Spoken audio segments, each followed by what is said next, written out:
ये कहानी हरिधाम नाम के एक छोटे से गांव की है, जहां रामलाल नाम का एक गरीब किसान रहता था। रामलाल का इस दुनिया में उसकी बेटी मीरा के अलावा कोई नहीं था। अभी कुछ ही समय पहले उसके पत्नी का देहांत हुआ था। पत्नी के देहांत के बाद रामलाल को अपनी बेटी की परवरिश और घर चलाने की जिम्मेदारी अकेले ही निभानी थी। रामलाल के पास एक छोटा सा खेत था, जिसमें वह मेहनत करके किसी तरह से अपने और अपने बेटी के लिए जरूरी साजो सामान का इंतजाम करता था। ये उस समय की बात है जब गांव में भयंकर सूखा पड़ा था। गांव में सभी की फसल पूरी तरह से बर्बाद हो चुकी थी। फसल बर्बाद होने के कारण रामलाल के पास अब कमाई का कोई जरिया नहीं था। उसके पास जो बचे कुचे पैसे थे वो भी खत्म हो चुके थे। रामलाल के पैसों की परेशानी के कारण उसने कुछ समय से मीरा के स्कूल की फीस भी नहीं भरी होती है। इसी चिंता से रामलाल घर के बिस्तर पर परेशान होकर बैठा होता है। तभी उसे परेशान देख उसकी बेटी मीरा उसके पास आती है। क्या हुआ पिताजी, आज आप बहुत परेशान दिखाई दे रहे हो। कोई परेशानी है क्या? नहीं बेटी, कोई परेशानी नहीं है, बस ऐसे ही। नहीं पिताजी, कोई परेशानी तो है, मुझे बताइए क्या हुआ है। कुछ नहीं बेटी, बस तुम तो जानती हो कि इस साल सूखा पड़ने के कारण हमारी सारी फसल खराब हो चुकी है और मेरे पास थोड़े बहुत जो पैसे थे वो भी खत्म होने को है। इसीलिए अगली फसल तक घर किस तरह चलाऊं, ये चिंता मुझे खाए जा रही है। पिताजी आप चिंता क्यों कर रहे हो? आपकी मदद के लिए मैं भी कोई काम कर लेती हूँ। नहीं बेटी, उसकी कोई जरूरत नहीं है, तुम बस अपनी पढ़ाई पर ध्यान दो, मैं कुछ करता हूँ। पिताजी इस मौके पर बोलना सही नहीं है, परंतु स्कूल के हेडमास्टर फीस के लिए बोल रहे थे। हाँ बेटा, तुम उसकी चिंता मत करो, मैं किसी भी तरह कल परसों तक तुम्हारे स्कूल की फीस भर दूंगा। ठीक है पिताजी, मैं कल हेडमास्टर को कह दूंगी कि आप आज कल में फीस भर देंगे। फिर वहाँ से मीरा अपने कमरे में चली जाती है। मीरा को बोल तो दिया है कि कल परसों तक उसकी स्कूल फीस भर दूंगा, पर मेरे पास तो कल के राशन भर के पैसे नहीं है। इसी चिंता से परेशान होकर रामलाल अपने घर में टहलने लगता है। टहलते टहलते वो अचानक रुक जाता है। लगता है इस बार मुझे धनीराम सेठ के पास से पैसे सूद पर लेने पड़ेंगे, वरना मैं ना तो घर का खर्च चला पाऊंगा और ना ही मीरा की स्कूल की फीस भर पाऊंगा। हाँ, मेरे पास अब बस यही एक जरिया बचा है, कल सुबह ही जाकर सेठ से मिलता हूँ। धनीराम सेठ एक नंबर का लालची और ठग प्रवृत्ति का व्यक्ति है, जो गांव के लोगों की मजबूरी का फायदा उठाकर उन्हें सूद पर पैसे देता है। और जब गांव वाले उसके किसी कारण पैसे नहीं चुका पाते तो वो उनकी खेती की जमीन और घर उनसे छीन लेता था। अगली सुबह रामलाल धनीराम के घर पहुंच जाता है। नमस्ते सेठ जी। हाँ बोलो रामलाल, क्या हुआ? आज अचानक मेरे घर कैसे आना हुआ? सेठ जी, आप तो जानते हो कि गांव में इस बार सूखा पड़ा है, जिस कारण मेरी पूरी फसल खराब हो चुकी है और खेती के अलावा मेरे पास कमाई का कोई दूसरा जरिया नहीं है। और अब ऐसी हालत हो गई है कि मेरे पास घर खर्च चलाने भर के पैसे नहीं है। इसीलिए आपके पास आया हूँ ताकि आप मुझे कुछ पैसे दे देते तो अच्छा होता। मैं धीरे धीरे आपके सारे पैसे चुका दूंगा। देखो भाई रामलाल, मैं तुमको पैसे तो दे दूंगा, पर तुम तो जानते ही रहोगे मेरे बारे में, मैं उसूलों का पक्का हूँ। अगर तुमने मेरे पैसे मुझे नहीं लौटाए तो मैं तुम्हारा घर और खेती की जमीन दोनों अपने नाम कर लूंगा। धनीराम सेठ की ये बात सुनकर रामलाल सोचने लगता है। सेठ से पैसे ले तो लूंगा, पर अगर वो नहीं चुका पाया तो ये सेठ मेरी खेती की जमीन और घर दोनों मुझसे छीन लेगा। पर अगर इनसे पैसे नहीं लूंगा तो मीरा की स्कूल की फीस कैसे भरूंगा? क्या हुआ रामलाल, तुमने क्या सोचा? तुम्हें पैसे चाहिए या नहीं? चाहिए सेठ जी, मुझे अभी इन पैसों की बहुत जरूरत है। सेठ उसे पैसे दे देता है। धन्यवाद सेठ जी, मेरे पास पैसे जैसे जैसे आते जाएंगे मैं आपके वैसे वैसे सारे पैसे चुका दूंगा। वो सब तो ठीक है, पर मेरी बातें याद रखना कि अगर तुम पैसे नहीं चुका पाओगे तो मैं तुम्हारा घर और जमीन दोनों तुमसे अपने नाम करवा लूंगा। ठीक है सेठ जी। रामलाल फिर वहाँ से अपने घर के लिए निकल जाता है। घर पहुंचकर सबसे पहले वो अपनी बेटी मीरा को बुलाता है। मीरा बेटी, यहाँ आना तो जरा। पिता की आवाज सुनकर मीरा वहाँ आती है। हाँ बोलिए पिताजी, आपने मुझे बुलाया क्या? हाँ बेटी, वो तुम कल स्कूल की फीस का बोल रही थी ना, वो मैं लेकर आया हूँ। पिताजी पर कल आप बोल रहे थे कि आपके सारे पैसे खत्म हो चुके हैं, फिर आप ये कहाँ से लाए? बेटी, ये पैसे मैंने धनीराम सेठ के पास से सूद पर लिए हैं। पिताजी, पर वो सेठ तो पैसे देने के नाम पर लोगों की जमीन अपने नाम करवा लेते हैं। हाँ बेटी, पर अभी के लिए हमें उनके अलावा दूसरा कोई और पैसे नहीं दे सकता था, और फिर तुम्हारे स्कूल की फीस भरनी भी जरूरी थी, इसीलिए मैं उनके पास से पैसे ले आया। पर पिताजी, हमारे पास एक छोटी सी जमीन है और एक ये घर है, कहीं सेठ ने हमसे ये भी छीन ली तो हम क्या करेंगे? बेटी, तुम उसकी चिंता मत करो, मैंने सेठ से तुम्हारे स्कूल के फीस से थोड़े ज्यादा पैसे लिए हैं। उन पैसों से मैं सब्जी मंडी से सब्जियां लाकर बेचना शुरू कर दूंगा और जैसे जैसे पैसे जमा हो जाएंगे वैसे वैसे सेठ के सारे पैसे वापस कर दूंगा। ठीक है पिताजी, जैसा आपको सही लगे। अगले दिन से रामलाल सब्जी मंडी से सब्जी लाकर गांव के बाजार में बेचना शुरू कर देता है। ताजी ताजी सब्जियां ले लो। रामलाल के यहाँ कुछ ही देर में ग्राहक आने लगते हैं। धीरे धीरे उसके ठेले की सब्जियां खाली होने लगती हैं। रामलाल जब सब्जियां बेच रहा होता है उसी वक्त वहाँ श्याम बाजार में घूम रहा होता है। श्याम भी रामलाल की तरह गांव में किसानी के अलावा कुछ नहीं करता था, पर श्याम के पास रामलाल से कई ज्यादा जमीन थी, जिस कारण यदि कोई साल उसकी फसल बर्बाद हो भी जाती तो उसे कोई फर्क नहीं पड़ता था और उसे गांव के और किसानों की जमीन खरीदने की आदत थी। श्याम जब रामलाल को सब्जी बेचता देखता है तो वो सोचता है, लगता है इस बार के सूखे ने रामलाल की हिम्मत तोड़ दी है, इसीलिए तो वो खेती छोड़ सब्जी बेच रहा है। यही सही मौका है, एक बार इसकी जमीन खरीदने की बात करके देखता हूँ, शायद वो मुझे बेच दे। फिर क्या था, श्याम तुरंत रामलाल के सब्जी के ठेले के पास पहुंच जाता है।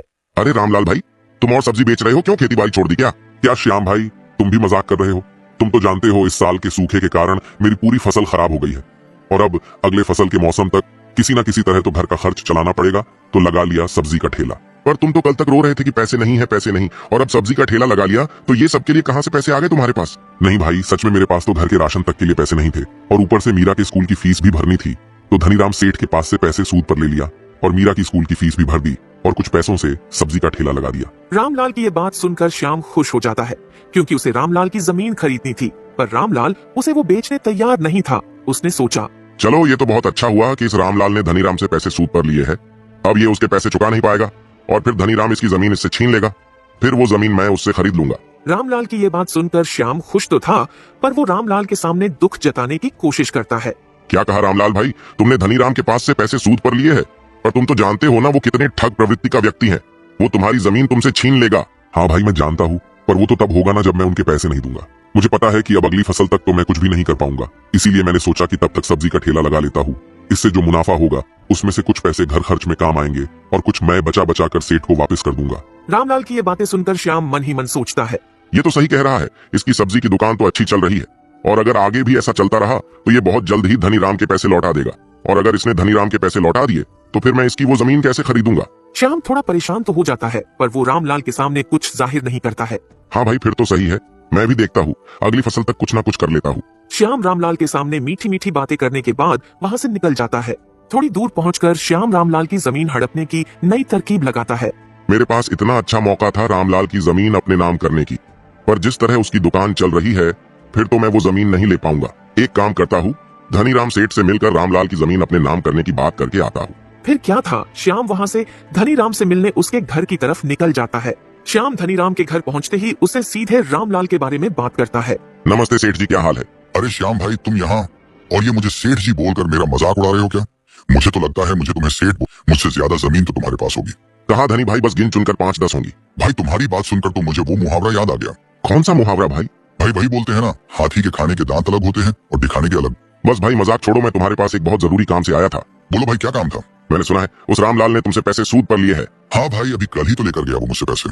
क्यों, नहीं देना था क्या?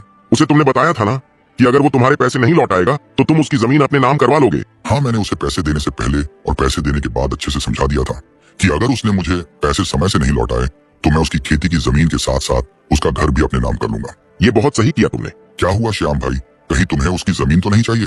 हाँ भाई तुम एकदम सही समझे, मुझे उसकी जमीन चाहिए थी। मैंने कई बार उसे वो मुझे बेचने का प्रस्ताव दिया था, पर वो हमेशा मना कर देता था। पर इस बार अच्छा मौका है उसकी जमीन अपने नाम करवाने का। तो अब तो तुम्हें उससे उस जमीन की बात करने की जरूरत ही नहीं पड़ेगी, क्योंकि कुछ ही दिनों में उसका मालिक मैं बन जाऊंगा। तो फिर सीधा मुझसे बात करो उस जमीन की। नहीं भाई, तुम्हें इतना खुश होने की जरूरत नहीं है, वो तुम्हें अपनी जमीन इतनी आसानी से नहीं देगा। मैं जानता हूँ उसे। क्या बात कर रहे हो भाई, इस बार तो सूखा पड़ चुका है और अगली फसल की तैयारी करने में अभी बहुत समय है, तो वो मुझे पैसे कैसे चुका पाएगा? मैंने भी जब सुना कि उसने तुमसे पैसे लिए हैं तो मुझे लगा मैं अब सीधा तुमसे जमीन खरीद लूंगा, पर उसने तुमसे जो पैसे लिए हैं उनसे गांव के बाजार में सब्जी का ठेला लगा लिया है, और मैं खुद देख कर आ रहा हूँ वो बहुत अच्छा चल भी रहा है, और अगर इसी तरह उसकी सब्जियां बिकी तो वो कुछ ही दिनों में तुम्हें तुम्हारे पूरे पैसे वापस कर देगा। श्याम की बात सुनकर धनीराम भी थोड़ा चौंक जाता है। क्या कहा श्याम भाई तुमने? अगर ऐसा हुआ फिर तो उसकी जमीन और घर दोनों मेरे हाथ से चले जाएंगे। नहीं भाई, मेरे पास एक तरकीब है जिससे तुम्हें तुम्हारे पैसे भी मिल जाएंगे और उसका घर भी, पर उसके बदले तुम्हें मुझे उसकी जमीन देनी पड़ेगी। मुझे मंजूर है भाई, बताओ क्या तरकीब है? भाई कोई बहुत बड़ी तरकीब नहीं है, तुम बस रामलाल से अपने पैसों का पूछते रहना, और जैसे ही वो कहे कि 2-3 दिनों में दे दूंगा तो फौरन मुझे बता देना। मैं उसके सारे पैसे चुरा लूंगा तो वो तुम्हें पैसे नहीं दे पाएगा, और अगर वो पैसे नहीं दे पाया तो जमीन और घर तुम्हें देना पड़ेगा, और चुराए हुए पैसे भी मैं तुम्हें लाकर दे दूंगा। इससे तुम्हें तुम्हारे सारे पैसे भी मिल जाएंगे और घर भी। उसके बदले तुम मुझे उसकी जमीन दे देना। श्याम की तरकीब सुनकर धनीराम सोचता है, सही है, इसमें तो मेरा ही फायदा है।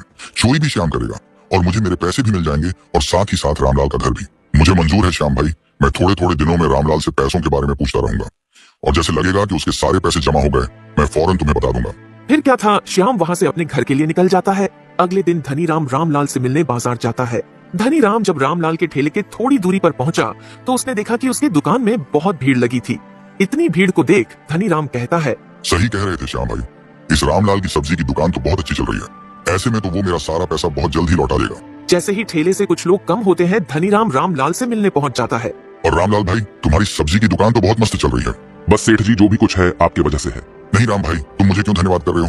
तुम्हें पैसों की जरूरत थी, मैंने दिए बस, और तुम्हारे पास जैसे होंगे तुम तो मुझे वो लौटा ही दोगे ना? हाँ सेठ जी, मेरे पास जैसे जैसे पैसे आते रहेंगे मैं वैसे वैसे आपके सारे पैसे लौटाता जाऊंगा। नहीं रामलाल भाई, तुम्हें ऐसा करने की कोई जरूरत नहीं है। तुम थोड़े थोड़े पैसे मत देना, तुम्हारे पास जैसे ही पूरे पैसे हो जाए तो एक साथ में दे देना। ठीक है सेठ जी, ये भी सही रहेगा। फिर भी कितने दिन लगेंगे तुम्हें पूरे पैसे जमा करने में? सेठ जी, अगर ऊपर वाले की दुआ से सब सही चला तो 1 महीने में आपको आपके पूरे पैसे चुका दूंगा, सूद समेत। फिर तो बहुत सही रहेगा भाई। ठीक है, तो तुम काम करो, मैं चलता हूँ। फिर क्या था, धनीराम वहां से अपने घर के लिए निकल जाता है और रामलाल अपनी दुकान संभालने में व्यस्त हो जाता है। कुछ दिनों तक ऐसे ही चलता है। रामलाल अपनी दुकान से बहुत मुनाफा कमाता है। अभी धनीराम को कुछ ही दिन हुए थे रामलाल से मिलकर, पर श्याम की तरकीब के हिसाब से वो फिर से रामलाल से मिलने पहुंच जाता है। और रामलाल भाई, क्या हाल है और दुकान कैसी चल रही है? सब बढ़िया है सेठ जी, और ऊपर वाले की दुआ से दुकान भी बहुत मस्त चल रही है। चलो फिर तो सही है। इसका मतलब तुम बहुत जल्द ही मेरे पैसे लौटा दोगे? हाँ सेठ जी, कुछ जमा हो गए हैं, कुछ बाकी है। जैसे हो जाएंगे आपको लाकर दे दूंगा, पर अब महीना नहीं लगेगा, शायद थोड़ा जल्दी हो जाएगा। ठीक है भाई, पर याद रखना पूरा एक साथ देना है। हाँ सेठ जी, पूरा एक साथ ही दूंगा। धनीराम वहां से चला जाता है, पर जाते वक्त रामलाल उसके साथ श्याम को देख लेता है, पर उसे अब तक इनके तरकीब के बारे में कुछ पता नहीं था। इसी तरह कुछ और दिन बीत जाते हैं। देखते देखते रामलाल कुछ ही दिनों में सारे पैसे जमा कर लेता है। अब बस उसे ब्याज के पैसे जमा करने थे। चलो, सेठ से जितने पैसे लिए थे वो तो जमा हो गए, बस अब 2-3 दिनों में बस ब्याज के पैसे जमा कर लेता हूँ, फिर सेठ के पैसे उन्हें वापस कर दूंगा। अगले दिन जब रामलाल अपने ठेले पर सब्जियां बेच रहा होता है, उसी वक्त वहां सेठ धनीराम पहुंच जाता है। अरे आइए सेठ जी, बोलिए कैसे आना हुआ? कुछ नहीं रामलाल भाई, बस बाजार के कुछ लोगों से पैसे लेने थे तो वही लेने आया हूँ।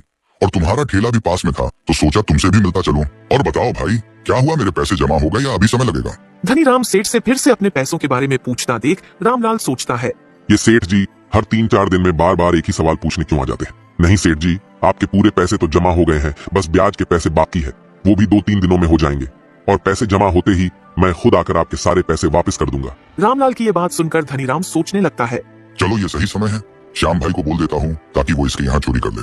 ठीक है रामलाल भाई, तो फिर मैं चलता हूँ। तुम्हारे पास पैसे जमा होते ही घर आकर दे जाना। धनीराम जब रामलाल की दुकान से जाता है तो इस बार वो धनीराम को फिर से श्याम के साथ देख लेता है, और दोनों को फिर एक बार साथ देखकर उसे कुछ गड़बड़ लगता है। ये हर बार जब भी सेठ जी मेरे यहाँ से जाते हैं तो हर बार उनको ये श्याम भाई कहाँ से मिल जाते हैं। कहीं तो कुछ गड़बड़ है, एक बार इन दोनों का पीछा करके देखता हूँ। फिर क्या था, रामलाल भी उन दोनों के पीछे पीछे चला जाता है। रामलाल की दुकान से थोड़ी दूरी पर आकर धनीराम और श्याम दोनों रुक जाते हैं और आपस में बात करने लगते हैं। उन दोनों से थोड़ी ही दूरी पर छुपकर रामलाल दोनों की बातें सुनने लगता है। क्या हुआ धनीराम भाई, और कितने दिन लगने वाले हैं इस रामलाल को पैसे जमा करने में? भाई तुम आज रात की तैयारी कर लो। रामलाल के घर से पैसे चुराने की, क्योंकि उसने रकम जमा कर लिया है, बस ब्याज के पैसे जमा करना बाकी है। क्या कह रहे हो धनीराम भाई, यानी रामलाल ने तुमसे जितना लिया था उतना पूरा जमा कर लिया? हाँ भाई, बस ब्याज के पैसे बाकी हैं। फिर तो सही है, मैं आज रात को उसके घर से सारे पैसे चुरा लूंगा और फिर आप उससे पैसे मांगने कल चले जाना। भाई पर उसने बोला है कि ब्याज के पैसे जमा करने 2-3 दिन लगेंगे, फिर कल कैसे मांगने चला जाऊं? तुम कल जाकर उससे पैसे मांगना और बोलना मुझे थोड़ा जरूरी है, मुझे चाहिए तो चाहिए, और मना करने लगे तब 1 दिन का समय दे देना और कहना अगर कल तक पैसे नहीं मिले तो घर और जमीन मेरे नाम कर दे। 1 दिन में तो वो इतने पैसे जमा नहीं कर पाएगा और इस तरह वो खुद ब खुद परेशान होकर जमीन और घर आपके नाम करने राजी हो जाएगा। वाह भाई, क्या बात है, क्या दिमाग लगाया है तुमने। ठीक है, तो तुम आज रात की तैयारी करो, मैं कल की तैयारी करता हूँ। वही दूर खड़े रामलाल ने दोनों की सारी बातें सुन ली थीं। ये क्या, ये दोनों तो मिलकर मुझसे मेरी मेहनत की कमाई और घर जमीन हड़पने की साजिश कर रहे हैं? रामलाल को कुछ नहीं समझ रहा था, इसीलिए वो फौरन वहां से अपने घर पहुंच जाता है। रामलाल बहुत गहरी चिंता में अपने घर के बिस्तर पर बैठा होता है, तभी वहां उसकी बेटी मीरा आती है। क्या हुआ पिताजी, आप इतनी चिंता में क्यों हो? कोई परेशानी है क्या? हाँ बेटी, एक परेशानी तो है। रामलाल अपनी बेटी मीरा को पूरी बात बता देता है जो उसने धनीराम सेठ और श्याम को एक दूसरे से कहते हुए सुना था। पिताजी, तो आपने कोई तरकीब सोची है क्या? नहीं बेटी, बस वही सोचने की कोशिश कर रहा हूँ, पर कुछ सूझ ही नहीं रहा है। पिताजी, मेरे पास एक तरकीब तो है जिससे सेठ भी हैरान रह जाएंगे और श्याम काका भी। बताओ बेटी, क्या तरकीब है? मीरा अपने पिता को सारी तरकीब समझा दी।